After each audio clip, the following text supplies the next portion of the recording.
Et bonjour à tous, c'est Nico de la chaîne Business Operator. On se retrouve aujourd'hui pour une toute nouvelle vidéo. Une vidéo qui s'intitule Donald Trump, un marketeur de génie. On est parti.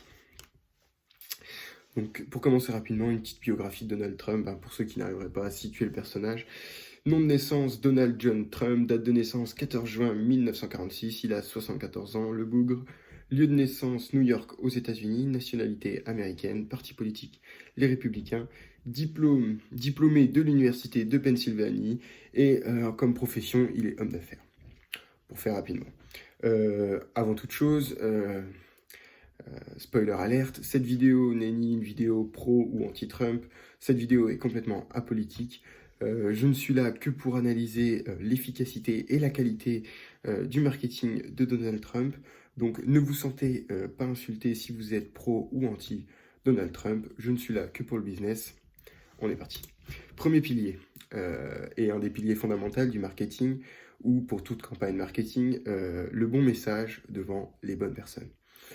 On va commencer simplement avec Donald Trump pendant les primaires républicaines, où Donald Trump avait un discours assez agressif, très conservateur.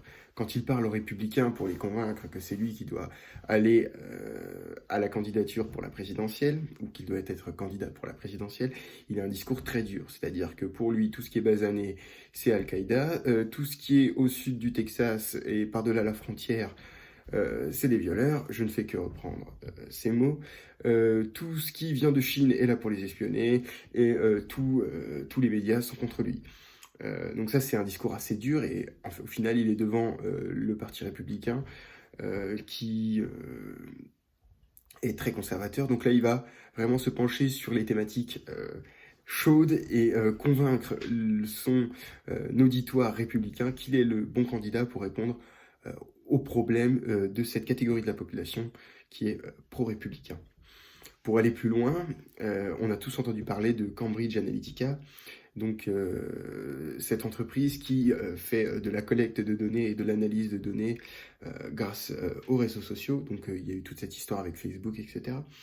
Et qu'a fait Cambridge Analytica? Cambridge Analytica a simplement cartographié la totalité de l'électorat américain afin de pouvoir mettre le bon message devant les bonnes personnes sur les réseaux sociaux. C'est-à-dire que pour quelqu'un qui était sensible aux armes à feu, eh bien, il allait recevoir des publications qui allaient en ce sens. Vous étiez contre l'immigration, vous alliez recevoir des articles qui allaient vous pousser dans ce sens, etc. Et c'est vraiment important de comprendre ça, c'est que Cambridge Analytica a été une clé de la réussite, en tout cas marketing, de Donald Trump, car il a véritablement permis de mettre le bon message devant les bonnes personnes. Et on a tous tendance à sous-estimer la puissance de ce pilier. Parce que ça va être un exemple bateau, ce que je vais vous donner, mais vous n'allez pas vendre des skis à quelqu'un qui est dans le désert. Vous n'allez pas vendre des canons à neige dans le Sahara. Et ça paraît totalement bateau, mais c'est quelque chose qui est fondamentalement oublié par la plupart des entrepreneurs. C'est que le bon message devant les bonnes personnes vous fait économiser du temps, de l'argent, et surtout vous en fait gagner davantage. C'est l'exemple de la maison qui prend feu et de l'assureur qui se pointe avec une assurance habitation, incendie, etc., juste devant la maison quand vous êtes en train de la contempler en train de brûler. Vous allez être davantage amené à signer le bon message devant les bonnes personnes. Une autre chose très importante, c'est que aux États-Unis, on a on va dire, les États qui ont l'habitude de voter soit républicains, soit démocrates, et on a les swing states. Et Cambridge Analytica, c'est surtout concentré sur ces swing states. Pourquoi? Parce que la bataille et la guerre ne se livraient pas là où les démocrates étaient sûrs de gagner, ou là où les républicains étaient sûrs de gagner. Non, la bataille se livrait dans les swing states. Et ça a été encore le cas aujourd'hui. Dans les swing states. Pourquoi? Parce que c'est le no man's land. C'est là où la bataille a lieu. C'est là où les gens sont indécis. Et c'est là où les gens ont besoin de basculer d'un côté ou l'autre. Donc premier pilier, le bon message devant les bonnes personnes. Très important.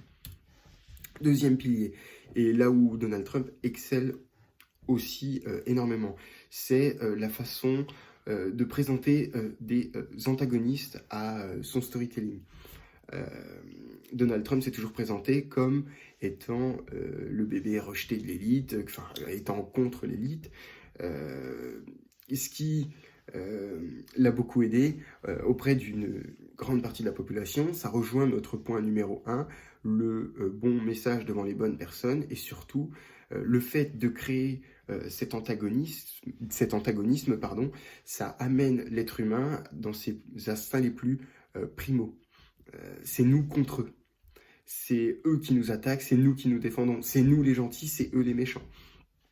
Et ça permet de fanatiser au sens de l'adoration, pas au sens, dans les sens les plus exigus que vous pouvez imaginer, mais ça permet de créer une émotion très intense dans votre prospect, votre électeur, ce que vous voulez, afin de dire vous êtes pour ou contre nous. Il n'y a pas d'entre-deux.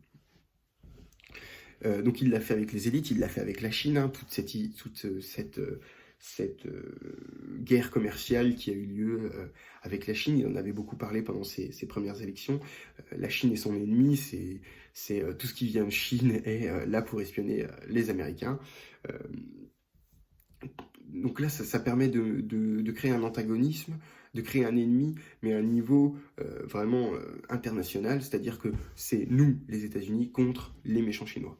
Technique de base, mais tellement oubliée, et surtout technique tellement basique que les gens ont tendance à sous-estimer son pouvoir et sa puissance d'influence et d'efficacité.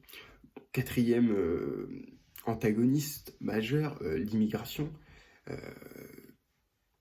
J'apprends rien à personne. Il suffit qu'en 2016 on dise Donald Trump et on disait raciste. Pourquoi? Parce qu'il parlait de l'immigration. Donc voilà, donc c'était pour son électorat, c'était eux contre l'immigration, un antagonisme. Et pareil avec les médias où il a toujours été décrit comme la personne la plus détestée dans les médias, que ce soit mainstream ou sur Internet. Et d'ailleurs aujourd'hui,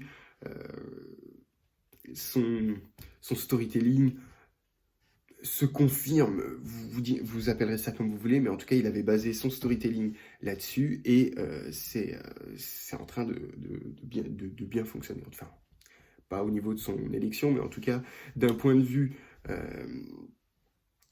purement marketing, ça a super bien fonctionné. C'est-à-dire que c'était lui presque la victime. Il s'est placé en victime et en tant que sauveur. Donc vraiment le meilleur endroit où se caler en politique. On aborde tout de suite le troisième pilier qui est pour moi son point marketing le plus fort, qui est brander des concepts.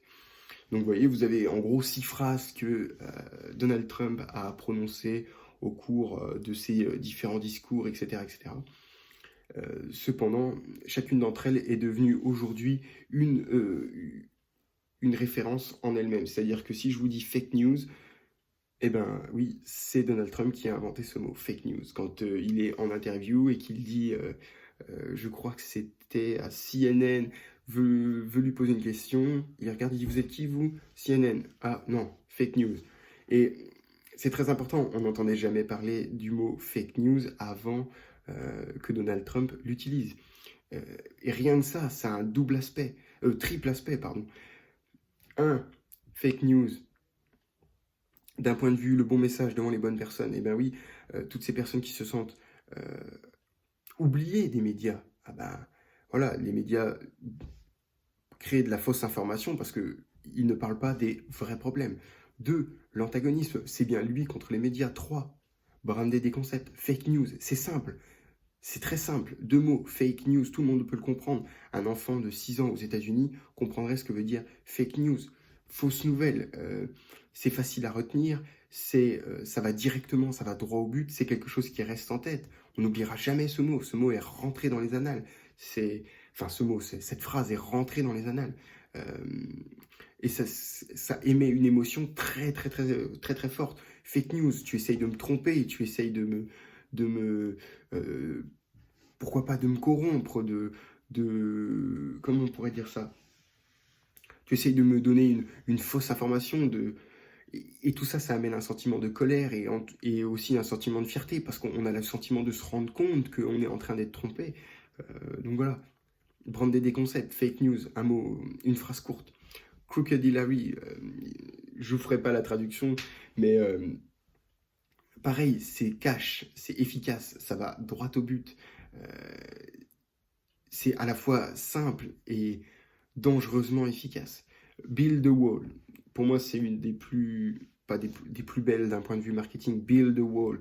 Alors, si vous êtes pro-Trump, on vous dit build a wall, construisez ce mur. C'est pas oui, on va essayer de fermer, etc., en utilisant des mots compliqués et des phrases à rallonge. Non, ça va droit au but. 3 mots, droit au but, une phrase simple, c'est ce qu'on nous apprend en primaire. Euh, Faites des phrases simples, sujet, verbe, complément. Et quand on apprend l'anglais ou toute autre langue étrangère, on commence par quoi? Par faire des phrases à 3 mots, sujet, verbe, complément. Euh, quand il dit build the wall, on peut ressentir ce mur apparaître comme par magie. Build the wall, fermer les frontières, ça résout les problèmes pour un, ça en crée pour d'autres. Et peu importe, j'ai envie de dire, parce que si vous êtes pour le mur, eh bien vous êtes content, vous avez voté pour Donald Trump, et si vous êtes contre le mur, vous allez faire des vidéos, des posts, retweeter, tweeter, faire tout ce que vous voulez, et au final, vous allez faire de la pub à Donald Trump. Et encore une fois, quand il dit build the wall, on sent comme si ce mur tombait sur la frontière et à la fois, une frontière, c'est quoi? C'est une ligne, c'est quelque chose d'imaginaire, c'est une ligne. Quand je dis imaginaire, c'est-à-dire que à moins qu'il y ait une frontière naturelle, comme une montagne et quelque chose comme ça, il a bien fallu qu'on se mette d'accord pour créer la frontière. Et là, avec le mur, on sent la démarcation, ce que les gens attendent, la démarcation. Ici, c'est les États-Unis, ici, c'est le Mexique. Plus personne ne passe, sauf par les voies légales. Vous voyez, il y a quelque chose d'assez puissant, une émotion puissante qui ressort de cette petite phrase. Quand il dit dry the swamp, assécher le marais. Un marais, ça pue, il y a des moustiques, c'est un endroit lugubre, personne ne va y vivre. On peut rien y faire pousser, c'est pas un endroit habitable pour l'homme et agréable à vivre. Et quand il dit dry the swamp, assécher le marais, peu importe ce que vous imaginez derrière l'expression dry the swamp, assécher le marais, on pourrait y mettre des tas c'est une métaphore qui fonctionne avec des tas de sujets politiques. Qu'est-ce qu'il veut dire par dry the swamp? Est-ce qu'il veut dire arrêter la corruption? Est-ce qu'il veut dire arrêter toutes les dépenses inutiles? Vous voyez, c'est à la fois une phrase généraliste, mais qui va totalement percuter l'émotionnel de son électorat ou non. Et encore une fois, regardez, 3 mots, dry the swamp, sujet, verbe, complément, point barre. On ne s'embête pas. Et pourtant, on transmet une émotion, une volonté dans une phrase si simple. Make them pay, c'est à propos du mur. Ben, qui va le payer pour ce mur? Eh ben, on va faire payer le Mexique. Make them pay. C'est simple, c'est efficace. Make them pay. Et enfin, MAGA. Make America Great Again. Le plus important, c'est le great again. Ça veut dire que on est sur une déchéance, et encore une fois, il n'y a rien de politique là-dedans. Je ne fais que de l'analyse un peu marketing. Make America Great Again. Le great again est très important parce qu'il implique une réussite passée qui n'est plus le cas dans le présent et qui même qui va vers ce que certains appelleraient un effondrement. Et le great again amène un sentiment de fierté passée et à une douleur présente et à une volonté de corriger les erreurs qui nous ont amenés au fait de dire Make America Great Again. Donc c'est très important le choix des mots, en tout cas dans la politique de Donald Trump, malgré que énormément le prennent pour un hurluberlu, etc. Peu importe que ce soit vrai ou non, en tout cas d'un point de vue marketing, il est exceptionnel, parce que le choix des mots, la façon dont les utiliser est hyper importante. Après ces 3 piliers, je voulais vous parler d'un épisode des RX, Revenu exponentiel de Tougan Bara, que l'on a déjà, un sujet qu'on a déjà abordé sur la chaîne. Je vous encourage toujours à rejoindre les RX, mais si vous êtes intéressé par la vision du marketing de Donald Trump dans son ensemble, vous pouvez vous procurer l'épisode consacré à Donald Trump qui dure à peu près 1h30, donc c'est une session de cours d'1h30. J'étais un peu dubitatif au début sur le marketing de Trump, et au final, en analysant sa rhétorique, sa façon de faire, sa façon de parler, on voit tout à fait que Trump est un marketeur de génie, probablement un des meilleurs marketeurs, même devant Obama, que les États-Unis ont vu en tant que politicien. Et la question que j'ai à vous poser, c'est est-ce que vous pouvez vous passer de ces précieux conseils? Parce que ces précieux conseils peuvent vous faire passer de marketeur ou entrepreneur confirmé mais moyen à extraordinaire, voire exceptionnel. Ces conseils sont facilement applicables, sont facilement transposables et terriblement efficaces. Voilà, c'était tout pour cet épisode. Si vous avez apprécié la vidéo, n'hésitez pas à liker, partager et commenter la vidéo. Checkez mes réseaux sociaux, Facebook et Instagram. J'y mets 2-3 nouvelles, que ce soit sur les marchés financiers, le marketing ou les entrepreneurs, ou sur l'entrepreneuriat.